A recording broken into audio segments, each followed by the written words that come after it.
अपने भक्ति सिद्धांत बाय अध्यात्म इस चैनल को ज़्यादा से ज़्यादा सब्सक्राइब करें।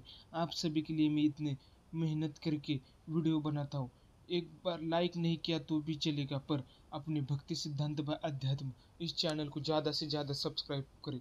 ये मेरे आपसे करबद्ध विनंती है। तो आज की वीडियो को शुरुआत करते।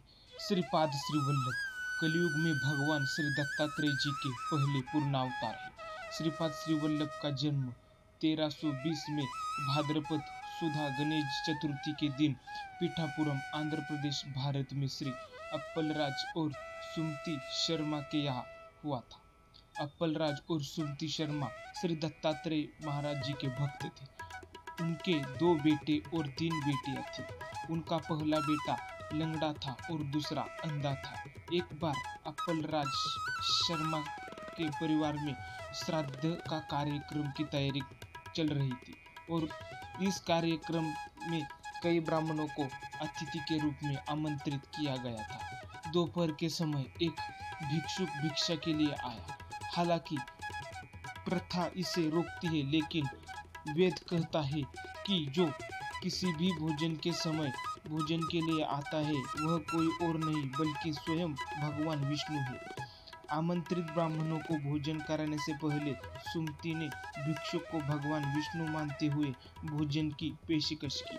जिनके लिए पूरा वार्षिक समारोह आयोजित किया जा रहा था, उनको देने से पहले ही उन्होंने उस भिक्षुक को अन्न दिया। इसके विश्वास ने भगवान के दिल को छू लिया और उन्होंने तुरंत इसे वास्तविक रूप का दर्शन करा।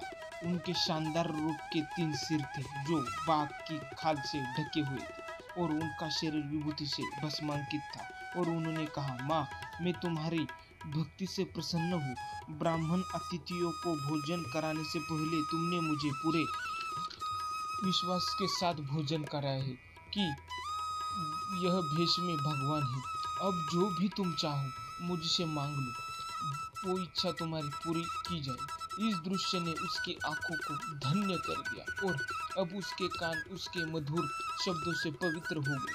भगवान ने उसे कहा, भगवान अपने मुझे माँ के रूप में संबोधित किया, कृपया अपने शब्दों को वास्तविकता में बदल दे। भगवान ने उत्तर दिया, तथास्तु, ऐसा ही हो। और यह कहकर उसे आशीर्वाद दिया कि उसे एक बेटा होगा जो गुरु बनेगा। सभी भगवान ने 16 वर्ष तक रहूंगा और फिर से 17 वर्ष के बाद मैं दूसरे स्थान पर चला जाऊंगा। भगवान उसे आशीर्वाद देकर अंतर्धान हो गए। सुमति ने अपने पति को भगवान द्वारा उसे दी गई दृष्टि और दिव्य पुत्र की उसकी इच्छा पूरी करने के बारे में बताया। दंपति खुश हो गए और 1 साल के भीतर उन्हें एक बेटा हुआ। सुमति ने एक ऐसे व्यक्ति को जन्म दिया था जो वास्तव में जन्महीन है। उन्होंने बच्चे का नाम श्रीपाद रखा। श्रीपाद के पास सभी लक्षण, दिव्य विशेषताएं और दिव्य चमक थी। श्रीपाद ने कभी औपचारिक शिक्षा नहीं ली। परंपरा के अनुसार उन्हें जनेऊ पहनाया गया। आमतौर पर पवित्र धागा समारोह के बाद एक लड़के को वेदों को पूरी तरह से याद करने से पहले 8 साल तक गुरु द्वारा प्रशिक्षित किया जाना चाहिए। लेकिन इससे लड़के श्रीपाद ने अपने शिष्य को उसके उपनयन पवित्र धागा समारोह के क्षण से ही वैदिक ज्ञान प्रदान करना शुरू कर दिया। यह सब पूर्णतः दैवीय चमत्कार था। भगवान दत्तात्रेय के 3 पूर्ण अवतार हुए। पहला श्रीपाद श्री वल्लभ, दूसरा नृसिंह सरस्वती स्वामी महाराज और तीसरा अक्कलकोट स्वामी समर्थ जी महाराज। जब वह 16 वर्ष के हुए तो उनके माता पिता ने उनका विवाह करने का विचार किया। हालांकि उन्होंने कहा, इस दुनिया की सभी महिलाएं मेरी माँ की तरह है, और उन्होंने केवल एक महिला वैराग्य स्त्री को सभी को माता कहा। 17 साल के बाद उन्होंने अपने माता पिता से घर छोड़ने की अनुमति मांगी। माँ ने श्रीपाद से पूछा कि यदि उसने अपने माता पिता को छोड़ दिया तो बुढ़ापे में उनकी देखभाल कौन करेगा। उनका पहला बेटा लंगड़ा था और दूसरा अंधा था। श्रीपाद को उनकी स्थिति का एहसास हुआ। उन्होंने अपने अंधे और लंगड़े भाइयों को पास में बुलाया अपने माता पिता के आंसुओं को देखकर उसका हृदय करुणा से पिघल गया।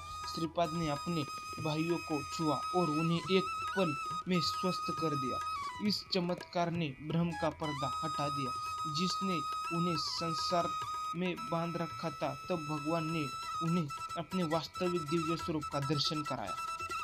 उनकी अनुमति से उन्होंने सभी सांसारिक बंधनों को त्याग दिया और काशी तीर्थ यात्रा के लिए अपना घर छोड़ दिया। श्रीपाद ने द्वारका, मथुरा और बद्रीनाथ जैसे कई पवित्र स्थानों की यात्रा की। श्रीपाद ने इस यात्रा के दौरान कई आध्यात्मिक साधकों को आशीर्वाद दिया। अनेक भक्तजनों का उद्धार करते करते वो तो साक्षात भगवान ही अमर है। पर उन्होंने अपना स्थूल शरीर कुरवपुर कर्नाटक में अश्विन वद्य 12 शके 1350 30 वर्ष की आयु में कुरवपुर में कृष्णा नदी में उन्होंने जल समाधि ले ली। जब तब से वो स्थूल शरीर में से गुप्त हो गए, पर चैतन्य रूप से वो आज भी पीठापुर में विराजित है। और उनका ही दूसरा अवतार हुआ स्वामी नृसिंह सरस्वती। उनकी जानकारी हम अगले वीडियो में देखेंगे। तो आपको वीडियो कैसा लगा ये मुझे कमेंट में बताइए। मिलते हैं अगली वीडियो में, तब तक के लिए जय श्री राम।